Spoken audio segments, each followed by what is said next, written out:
that one, that truly does work out as a fantasy, and more than likely it's not going to happen. So you get to like,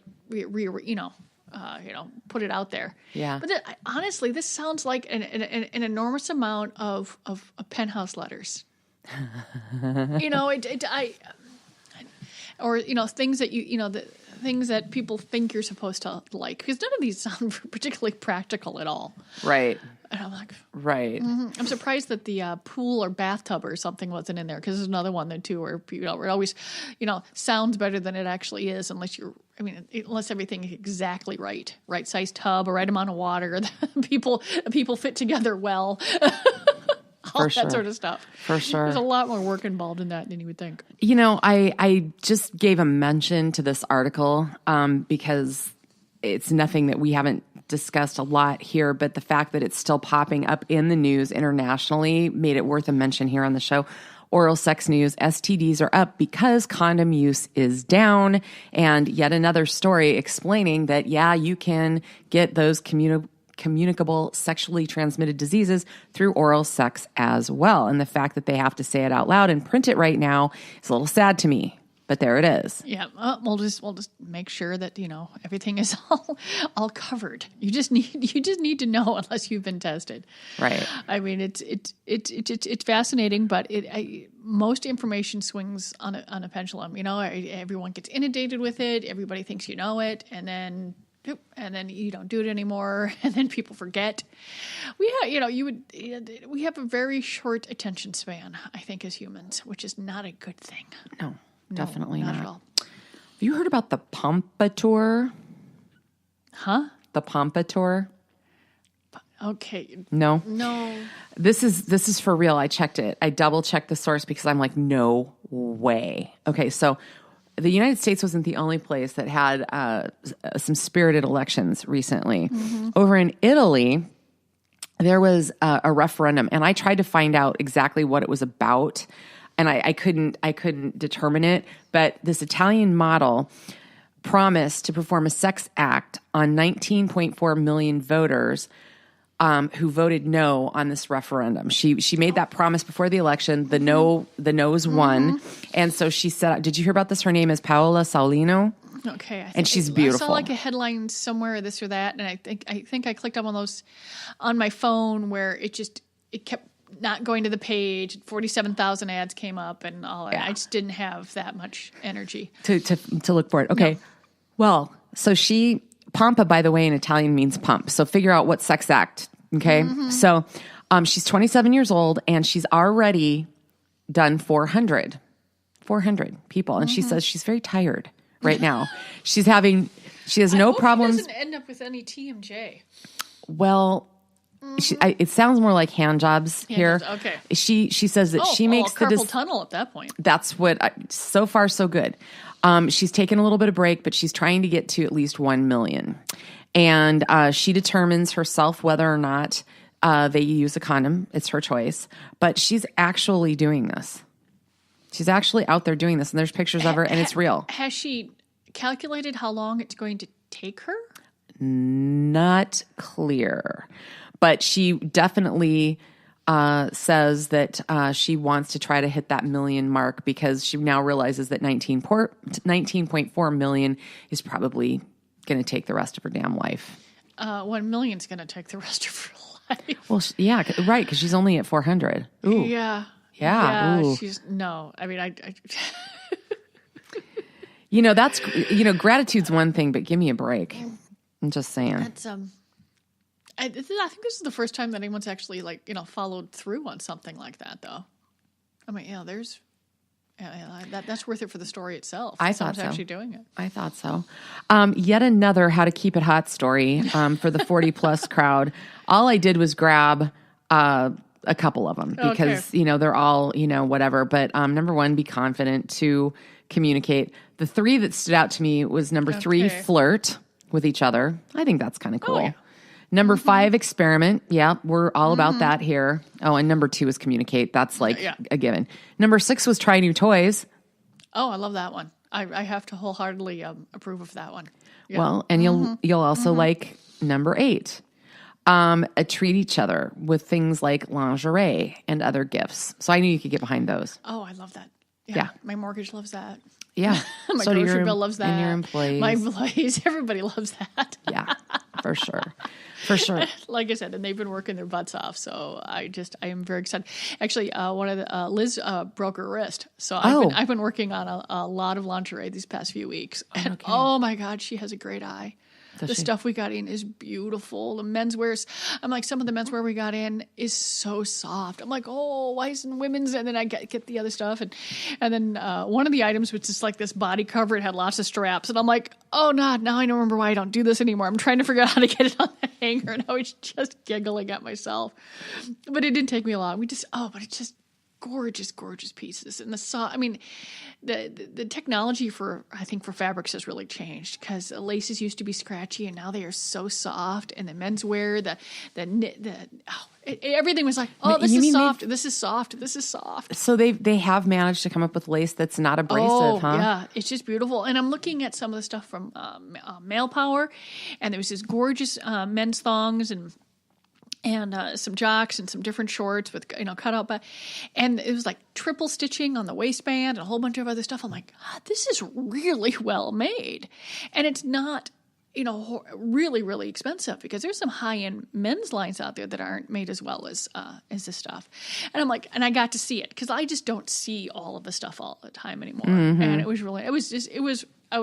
like, oh, this is gonna do so well over Valentine's, and it's not screaming Valentine's. We've shied away over the past years of things that overtly have hearts on them and stuff like that. Or screaming red. Yeah, yeah.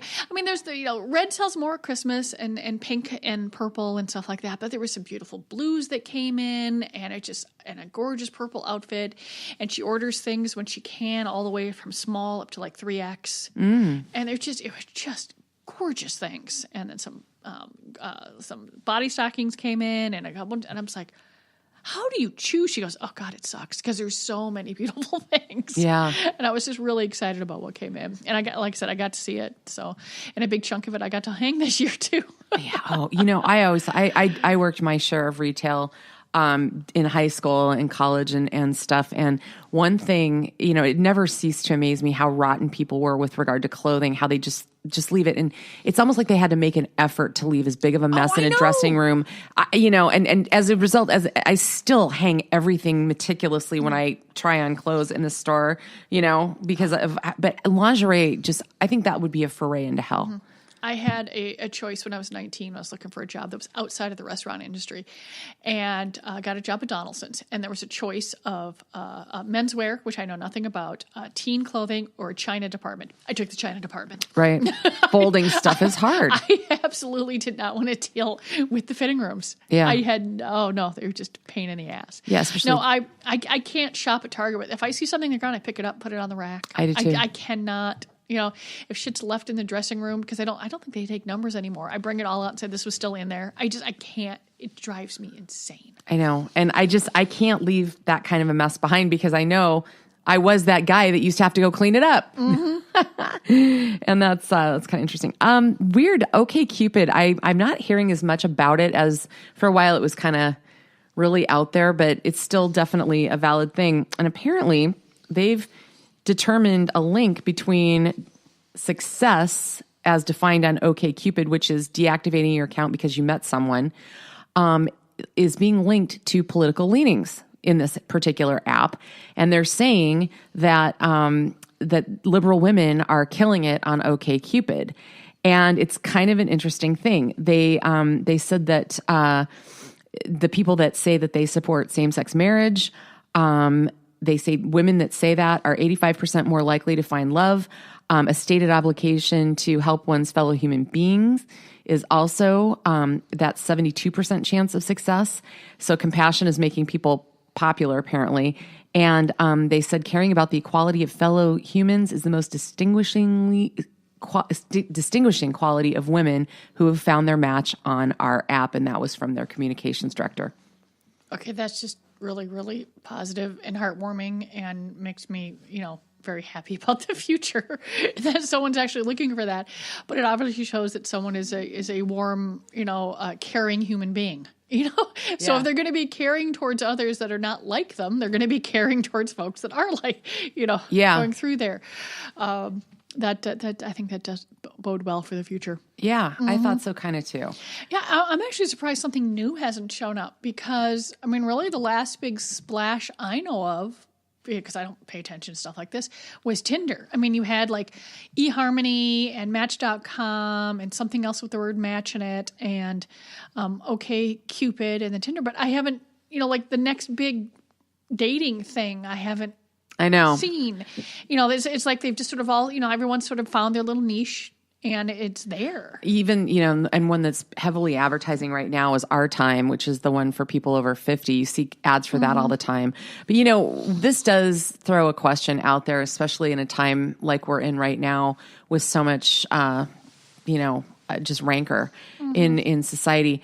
You think about political opposites and it's kind of like, is it possible for people that are very diametrically politically opposed to be in a long-term relationship and not kill each other? What do you think about that?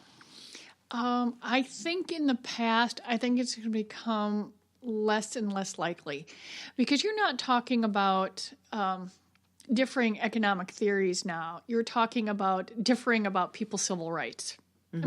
You're not saying, I prefer this Pop-Tart flavor to that Pop-Tart flavor. It's not that small things. You're talking about, does this person have civil rights or not? Does this person deserve bodily autonomy or not? So, these are not things that are, in my world that are debatable. You've gotten to a point where, it's not just about, how you get something done, whether or not the things are important. That's, there's the difference. That's where it's gotten to. You can, say, I prefer to handle it this way, or I prefer to handle it this way and in the past. And then now it's, that person doesn't even count. So we don't even have to worry about them. Okay, there's a total different concept. So in the past, I think you could. I think it's going to be less and less likely. Well, it's funny. My brother and his former wife, for the majority of their marriage, were complete political opposites and used to joke about canceling each other's votes every presidential election. Now, humorously, she came over to his camp in the marriage, and that's when they got a divorce, which I thought was kind of funny. So I that kind of crossed my mind when I saw this story because times are different these days. I found a story, and I actually found this last week, and I wanted to save it because it really caught my attention.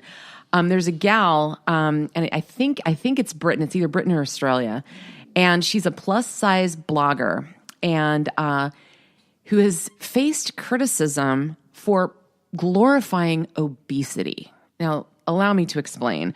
Melissa Walker Horn uses this blog called Sugarcoat It to discuss style and body confidence. And she says people are giving her a bad time, not with the content of her blog, but she's larger, she's visible, and not ashamed. And they said, and she's getting some notoriety because people are really liking it. And, she says, screw you. She said that, they are mad that I'm visible and unapologetic about my body. And she is now being accused of promoting an unhealthy lifestyle. I mean, what the hell? Shit. I know. Sorry. People are all different sizes. And and you can be healthy at all different sizes. You can be too small and be unhealthy. You can be real big. I am, according to the size charts, I'm overweight. Guess what? You look at any of my medical tests, I am healthy as a fucking horse. Yep. Okay. Well, except for that whole strep thing, but whatever. Yeah. And that has nothing to do. I know. And I'm so just giving you bad time. I just laugh about shit like that because people are, I think it's more about their personal psyches, that the idea that someone else could be happy the way that they are, messes with the way they think, the way their mind works. Yeah.